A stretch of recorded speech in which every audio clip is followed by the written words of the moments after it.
எல்லாருக்கும் வணக்கம். இன்னைக்கு நம்ம ஒரு ரொம்ப சுவாரஸ்யமான விஷயத்த டீகோட் பண்ண போறோம். புதிய விஷயங்களை கத்துக்கிற ஆர்வத்துல இருக்கிற உங்களுக்கு இது ரொம்ப பிடிக்கும். ஆமா, இன்னைக்கு நாம பேச போற டாபிக் அப்படி. சரியா சொன்னீங்க. இப்போ நாம ஏப்ரல் 30, 2026ல இருக்கோம். சரியா? தமிழ்நாடு சட்டமன்ற தேர்தலோட உச்சகட்ட பரபரப்புல இருக்கோன்னு சொல்லலாம். கரெக்ட். இன்னும் கொஞ்ச நாள்ல வாக்குப்பதிவு நடக்க போகுது. ஆமா. இந்த தேர்தலோட கூட்டணி அரசியல் அப்புறம் புதுசா வந்திருக்க கட்சிகளோட தாக்கம் பத்தி சமீபத்துல வந்திருக்க ஒரு விரிவான அரசியல் ஆய்வு அறிக்கையை தான் இன்னைக்கு நம்ம சோர்ஸா எடுத்திருக்கோம். சரி, இத கொஞ்சம் விரிவாக பாப்போம். கண்டிப்பா. இந்த ரிப்போர்ட் ரொம்ப டீப்பான டேட்டாவை கொடுத்திருக்கு. தமிழ்நாட்டோட அடுத்த 10 வருஷம் அரசியல் வரைபடம் எப்படி இருக்க போகுதுன்னு இதுல அலசியிருக்காங்க. ஆனா அதுக்கு முன்னாடி ஒரு முக்கியமான டிஸ்க்ளைமர். இதுல நம்ம எந்த கட்சிக்கும் சப்போர்ட் பண்ணி பேச போறதே இல்ல. அதாவது டிஎம்கே, அதிமுக, பாஜக இல்ல புதுசா வந்திருக்க கட்சிகள்னு யாரையும் நாம ஆதரிக்கவோ எதிர்க்கவோ இல்ல. ஆமா, இது ரொம்ப முக்கியமான பாயிண்ட். ரிப்போர்ட்ல இருக்கிற டேட்டாவை, அந்த அரசியல் கணக்குகளை அப்படியே நடுநிலையா விவாதிக்க போறோம். ஒரு ஆய்வாளரோட பார்வையிலிருந்து மட்டும்தான் இதை நம்ம அணுக போறோம். எக்ஸாக்ட்லி. சரி, நேரா விஷயத்துக்கு வருவோம். ரொம்ப தசாப்தங்களா தமிழ்நாட்டுல ஒரு ட்ரெண்ட் இருக்கு. அதாவது ரெண்டே ரெண்டு பெரிய கட்சிகள். மக்கள் ஒரு வாட்டி இவங்களுக்கு மெஜாரிட்டி கொடுப்பாங்க, அடுத்த வாட்டி அவங்களுக்கு கொடுப்பாங்க. ஒன்னு இவங்க இல்ல அவங்க, இதுதான் பல வருஷமா நடந்துட்டு இருக்கு. ஆனா இந்த ரிப்போர்ட் என்ன சொல்லுதுன்னா, இந்த பழைய கணக்கு இப்போ பெரிய அளவுல ஆட்டம் காணுதுன்னு சொல்லுது. ஆனா எனக்கு ஒரு சந்தேகம் இருக்கு. ஒவ்வொரு எலெக்ஷன் அப்பவும் இந்த மாதிரி மாற்று அரசியல், இளைஞர்கள் மாற்றம் தேடுறாங்கன்னு பேசுறது வழக்கம் தானே. அப்புறம் ரிசல்ட்ல அதே பழைய கட்சிகள் தான் ஜெயிப்பாங்க. நீங்க சொல்றது லாஜிக் தான். ஆனா இந்த வாட்டி கொஞ்சம் வித்தியாசமா இருக்கு. இந்த ரிப்போர்ட்ல இருக்க மக்கள் தொகை டேட்டாவை பாத்தீங்கன்னா ஒரு பெரிய ஸ்ட்ரக்சரல் மாற்றம் நடந்திருக்கு. இப்போ ஓட்டர் லிஸ்ட்ல முறை ஓட்டு போடுறவங்க சதவீதம் ரொம்ப அதிகமா இருக்கு. ஓ, அப்படியா? அப்போ அவங்களோட மைண்ட் செட் வேற மாதிரி இருக்குன்னு சொல்றீங்களா? எக்ஸாக்ட்லி. இந்த புது தலைமுறைக்கு பழைய தலைமுறையோட அந்த அரசியல் விசுவாசம் கிடையாது.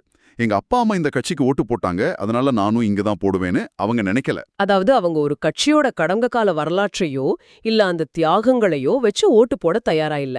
ரைட். ஆமா, அவங்களுக்கு இப்போதைக்கு வேலை வாய்ப்பு வேணும், பொருளாதார வளர்ச்சி வேணும், ஊழல் இல்லாத நிர்வாகம் வேணும். இதை யார் கொடுப்பாங்கங்கிற எதிர்பார்ப்பு மட்டும்தான் இருக்கு. இதை யோசிச்சு பாக்குறப்ப எனக்கு ஒரு விஷயம் தோணுது. பழைய அரசியல் ஒரு கிளாசிக் சினிமா மாதிரி இருக்கு. அதே திரும்ப திரும்ப டிவில போட்டுட்டு இருந்தா கண்டிப்பா போர் அடிச்சிடும் இல்லையா? கரெக்ட். ஆனா இன்றைய இளைஞர்கள் ஒரு இன்டராக்டிவ் வீடியோ கேம் விளையாட ஆசைப்படுறாங்க. தாங்கள் சொல்றத கேக்குற, உடனுக்குடன் ரியாக்ட் பண்ற ஒரு அரசியல் வேணும்னு நினைக்கிறாங்க. ரொம்ப சூப்பரான ஒரு ஒப்பீடு இது. இதுல ரொம்ப ஆச்சரியப்பட வைக்கிற விஷயம் என்னன்னா, இந்த மாற்றம் வர்றதுக்கு சோஷியல் மீடியா தான் பெரிய காரணம். முன்னாடி எல்லாம் ஒரு கட்சி கொள்கை மக்களை போய் சேர பல ஊடகங்களை தாண்டி வரணும். ஆமா, நியூஸ் பேப்பர், டிவி நியூஸ் வழியா தான் வரும். ஆனா இப்போ ஒரு அரசியல்வாதி வாக்குறுதி கொடுத்தா அடுத்த செகண்டே அது டேட்டாவோட கம்பேர் ஆகி மீம்ஸா இளைஞர்கள் கையில கிடைச்சிருது. வெறும் மேடை பேச்சுகளை வச்சு இனி அவங்கள ஏமாத்த முடியாதுன்னு ரிப்போர்ட் ஆணித்தரமா சொல்லுது. ஆக ஒரு மிகப்பெரிய வெற்றிடம் உருவாகியிருக்கு. இளைஞர்கள் பழைய மாடலை வேண்டான்னு சொல்றாங்க. ஆனா தெளிவான புது மாடல் இன்னும் செட் ஆகல. இயற்கையாகவே இப்படி ஒரு கேப் இருக்கும்போது யாராவது ஒருத்தர் அதை நிரப்ப வருவாரா தானே? கண்டிப்போ. இங்கதான் நடிகர் விஜயோட அரசியல் வருகை ஒரு பெரிய அதிர்வலைய உருவாக்குது. ரிப்போர்ட் இத பத்தி ரொம்ப டீப்பா பேசுது. இங்கதான் விஷயமே ரொம்ப சுவாரஸ்யமா மாறுது. ஒரு சினிமா நட்சத்திரம் பாலிடிக்ஸ் வர்றது நமக்கு புதுசில்ல. ஆனா விஜய் உள்ள வர்றது, அவர் இந்த எலெக்ஷன்ல ஜெயிப்பாரா அப்படிங்கறத தாண்டி இது ஒரு புது ஸ்டார்ட் அப் கம்பெனி மாதிரி இருக்கா?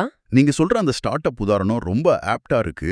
ஏன்னா ஒரு புது ஸ்டார்ட் அப் மார்க்கெட்டுக்கு வரும்போது முதல் நாள்லயே லாபம் சம்பாதிக்கணும்னு அவசியம் இல்ல. ஆமா, அவங்க முதல்ல யூசர்ஸ உள்ள கொண்டு வருவாங்க. எக்ஸாக்ட்லி. அவங்க அறிமுகப்படுத்துற புது அப்ரோச் பல வருஷமா மார்க்கெட்ல இருக்கிற பெரிய கம்பெனிகளோட கஸ்டமர்ஸை கொஞ்சம் கொஞ்சமா இழுக்க ஆரம்பிக்கும். விஜயோட கட்சியும் இதே எஃபெக்ட் தான் உருவாக்குது. அதாவது அவங்க முதலமைச்சர் ஆவாங்களாங்கிறத விட மத்த கட்சிகளோட ஓட்டு பேங்க அவங்க எப்படி உடைக்கிறாங்கங்கிறது தான் பாயிண்ட் இல்லையா? ஆமா, அவங்க நேரடியா ஜெயிக்கிறத விட இந்த மாற்று அரசியல் அப்படிங்கிற கான்செப்ட் ஒரு பெரிய ஓட்டுச்சிதறலை உருவாக்கும்னு ரிப்போர்ட் சொல்லுது. அதாவது வோட் ஸ்பிளிட். இத கொஞ்சம் விரிவா பாப்போம். ஓட்டுச்சிதறல்னா இப்போ ஒரு தொகுதியில அவங்க ஒரு 5-10% ஓட்டு வாங்குனா கூட ரிசல்ட் மொத்தமா மாறிடும், அதானே? ரொம்ப சரியா சொன்னீங்க. தமிழ்நாட்டுல நிறைய தொகுதிகள்ல வெற்றிக்கும் தோல்விக்குமான வித்தியாசம் ஒரு 5-10% தான் இருக்கும். அப்போ விஜய் கட்சி களத்துல நிக்கும்போது அது பழைய கட்சிகளுக்கு பெரிய இடியா விழும். ஆமா, மாற்று அரசியல் தேடிட்டு இருந்த இளைஞர்கள் ஓட்டு மொத்தமா இவங்க பக்கம் திரும்பும்போது ரெண்டு பெரிய கட்சிகளுமே இதுவரைக்கும் பாதுகாப்பா நினைச்ச பல தொகுதிகள்ல பெரிய சிக்கலை சந்திப்பாங்க. இது லாஜிக்கலா ரொம்ப சரியா படுது. அப்படியானால் இந்த ஓட்டு சிதறலோட அடுத்த கட்டம் என்னவா இருக்கும்? நிறைய இடங்கள்ல ஓட்டுகள் பிரிஞ்சா எந்த கட்சிக்கும் மெஜாரிட்டி கிடைக்காத ஒரு தொங்கு சட்டமன்றம் உருவாவதற்கான சான்ஸ் இருக்கா? ரிப்போர்ட் இதை ரொம்ப ஆழமா பகுப்பாய்வு செய்து ஒருவேளை ஆட்சி அமைக்க தேவையான 118 சீட்டுகள் யாருக்கும் கிடைக்கலனா தமிழ்நாடு இதுவரைக்கும் பார்க்காத ஒரு கூட்டணி அவசியல பார்க்க நேரிடும்.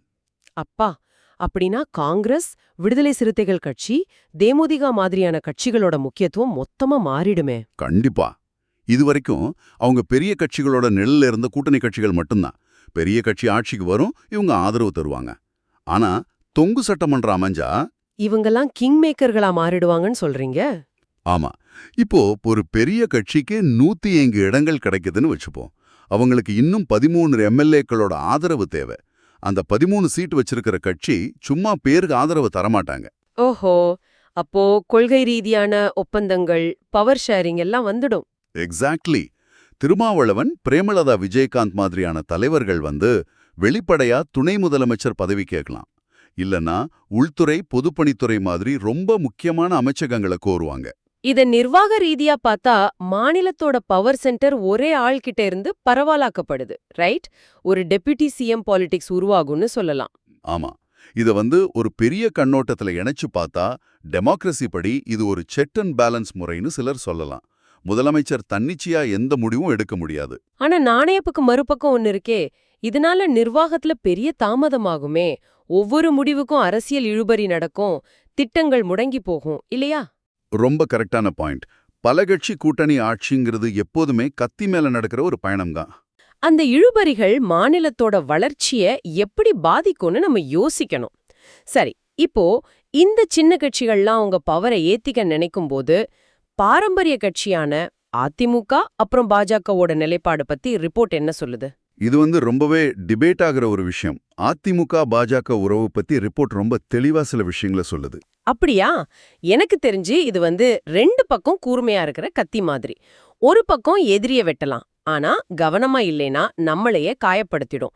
இந்த முரண்பாட்டை ரிப்போர்ட் எப்படி விளக்குது? அந்த இரட்டை நிலைப்பாட்டை தான் ரிப்போர்ட் சுட்டி காட்டுது. பாஜகவோட கூட்டணி வச்சா அதிமுகவுக்கு நேஷனல் லெவல் சப்போர்ட் கிடைக்கும். நிறைய வளங்கள், தேர்தல் பிரச்சார கட்டமைப்பு எல்லாம் ஈஸியா கிடைக்கும். ஆனா இதுக்கு அவங்க கொடுக்கற விலை என்ன? அதுதான் நீங்க சொன்ன அந்த காயப்படுத்திக்கிற விஷயம். ஆமா. தொடர்ந்து பாஜகவோட கைகோர்ப்பது அதிமுகவோட பாரம்பரிய திராவிட அடையாளத்தை மங்கச் செய்தன ரிப்போர்ட்ல விமர்சனம் இருக்கு. இதனால சிறுபான்மையினர் ஓட்டுகள் அப்புறம் பழைய அதிமுக ஓட்டுகள் விலகி போக நிறைய வாய்ப்பு இருக்கு. ஆனா அதே நேரத்துல பாஜகவுக்கும் இது சாதாரண எலெக்ஷன் கிடையாது. அவங்க தமிழ்நாட்டுல வளர்ந்து வராங்கன்னு பல டேட்டா காட்டுது. ஆனாலும் அவங்க இன்னும் நிறைய சவால்களை தாண்ட வேண்டியிருக்கே. கண்டிப்பா. அவங்க எப்படி தமிழ்நாட்டோட மொழி அரசியல், பிராந்திய அடையாளத்தோட தங்களை பொருத்திக்க போறாங்கங்கிறது பெரிய கேள்வி. ஒரு தேசிய கட்சி வெறும் நேஷனல் இஷ்யூஸ் பேசி இங்க ஜெயிக்க முடியாது. உள்ளூர் தலைமையை எந்த அளவுக்கு மக்கள் கிட்ட கொண்டு போக போறாங்கன்னு பார்க்கணும். சரி, இப்ப இன்னொரு இன்ட்ரெஸ்டிங் வியூகத்துக்கு வருவோம். வி.கே. சசிகலா மற்றும் அமமுக பத்தி ரிப்போர்ட் என்ன சொல்லுது? அவங்களுக்கு இன்னும் சில தென் மாவட்டங்கள்லயும் டெல்டா பகுதிகள்லயும் கணிசமான ஓட்டு பேங்க் இருக்குன்னு டேட்டா சொல்லுது. இப்போ சிதறி கிடக்கிற அதிமுக ஓட்டுகளை மறுபடியும் ஒன்னா சேர்க்கிற அண்ணா வாக்கு ஒன்றிணைப்பு சாத்தியமான ஒரு கேள்வி வருது. அதாவது ஆளுங்கட்சியை எதிர்க்கணும்னா எதிர்க்கட்சி ஓட்டுகள்ல பிளவு இருக்கக்கூடாது, அதானே லாஜிக்? எக்ஸாக்ட்லி. போன சில தேர்தல்கள்ல அதிமுக ஓட்டுகள் பிரிஞ்சது அவங்களுக்கு பெரிய சறுக்கலை கொடுத்துச்சு. அதனால சசிகலா, அமமுக இவங்களையெல்லாம் ஒன்னா சேர்க்கிறது ஒரு மாஸ்டர் ஸ்ட்ரோக்கா இருக்கலாம். ஆனா அதுல இருக்க உட்கட்சி ஈகோ, தலைவர்கள் பிரச்சனை இதெல்லாம் தாண்டி அது நடக்குமா? அது பெரிய சவால் தான். ஆனா இதை விட ஒரு பெரிய சாத்தியக்கூறைய ரிப்போர்ட் ஒரு மூலையில சொல்லுது. ஒருவேளை அதிமுக, காங்கிரஸ், விசிக, தேமுதிக, அமமுக எல்லாம் இணைஞ்சு ஒரு பெரிய எதிரணி அணி உருவானா என்ன ஆகும்? வாவ், அது கேக்குறதுக்கே ரொம்ப கஷ்டமான ஒரு கூட்டணி மாதிரி தெரியுது. ஏன்னா இவங்களுக்குள்ள ஏகப்பட்ட கொள்கை முரண்பாடுகள் இருக்கே. ஆமா, ரொம்ப கஷ்டம்தான். அரசியல்ல நிரந்தர நண்பனும் இல்ல, பகைவனும் இல்லைன்னு சொல்லுவாங்களே. ஒருவேளை அப்படி ஒரு மெகா கூட்டணி அமைஞ்சா அது ஆளுங்கட்சிக்கு எதிரான ஓட்டுகளை ஒரே இடத்துல குவிக்கும்.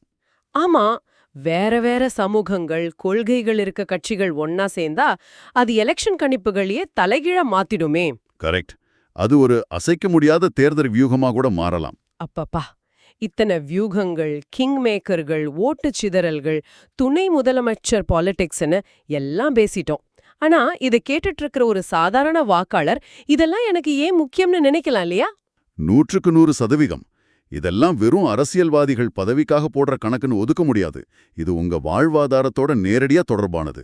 ஆமா, இது வெறும் யார் முதலமைச்சர் ஆவாங்கங்கிற எலெக்ஷன் இல்ல. உங்க மாநிலத்தோட அடுத்த 10 வருஷ பொருளாதார சமூக வளர்ச்சி பாதைய தீர்மானிக்க போற தேர்தல். எக்ஸாக்ட்லி. ஒரு தொங்கு சட்டமன்றமோ இல்ல நிலையற்ற ஆட்சியோ அமைஞ்சா தொழில் முதலீடுகள் பெரிய அளவுல பாதிக்கப்படும். புது ஃபேக்டரிஸ் வர்றது தள்ளி போகலாம். உங்க ஊருக்கு வர வேண்டிய ரோடுகள், உங்க குழந்தைங்களுக்கான வேலைவாய்ப்பு திட்டங்கள் எல்லாமே அரசியல் பேரம் பேசுறதுல முடங்கிடும், ரைட்? ஆமா, ஒரு நிலையான நிர்வாகம் ஒரு மாநிலத்துக்கு எவ்வளவு முக்கியம்னு நீங்க புரிஞ்சுக்கணும். ரொம்ப முக்கியமான பாயிண்ட். இவ்ளோ டேட்டா, அரசியல் கணக்குகள்லாம் பேசினாலும் கடைசியா தீர்ப்பு எழுத போறது யாரு? மக்கள் தான். ஒருவேளை வாக்காளர்களாகிய நீங்க ஒரு கட்சிக்கு கிளியர் மெஜாரிட்டி கொடுத்துட்டா என்ன ஆகும்? அவ்வளவுதான். நம்ம இவ்ளோ நேரம் பேசின இந்த செஸ் போர்டு வியூகங்கள், பேரம் பேசுறது எல்லாம் ஒரே நொடியில காணாம போயிடும். எக்ஸாக்ட்லி. சிதறிய தீர்ப்பு வந்தா மட்டும்தான் இந்த அரசியல் அதிர்ச்சிகள் எல்லாம் அரங்கேறும். அது வரைக்கும் பவர் உங்க கையில தான் இருக்கு. அதுதான் டெமோக்ரஸியோட பியூட்டி. டேட்டா எல்லாம் சான்சஸ் மட்டும்தான் சொல்லும். ஆனா முடிவை சொல்றது மக்கள் தான். ரொம்ப சரியா சொன்னீங்க. நாம இப்போ இந்த ஆழமான அலசலோட இறுதிக்கு வந்துட்டோம். விவாதத்தை முடிக்கும்போது ஒரு சிந்தனைய உங்ககிட்ட விட்டுட்டு போறோம். அது என்ன சிந்தனை? ஒருவேளை இந்த 2026 தேர்தல் பழைய கணக்குகள் அனைத்தையும் உடைச்சிட்டா, இனி வருங்காலங்கள்ல நாம காலங்காலமா பயன்படுத்துற இந்த திராவிட அரசியல், தேசிய அரசியல் அப்படிங்கிற வார்த்தைகளே காலாவதி ஆயிடுமா? ஓ, ரொம்பவே யோசிக்க வேண்டிய விஷயம்தான் இது. ஆமா, நாம இதுவரைக்கும் பேரிடாத ஒரு முற்றிலும் புதிய அரசியல் சித்தாந்தம் தமிழ்நாட்டுல பிறக்க வாய்ப்பு இருக்கா? இத நீங்களே கொஞ்சம் சிந்திச்சு பாருங்க. மீண்டும் ஒரு சுவாரஸ்யமான தலைப்போட நாம சந்திக்கலாம்.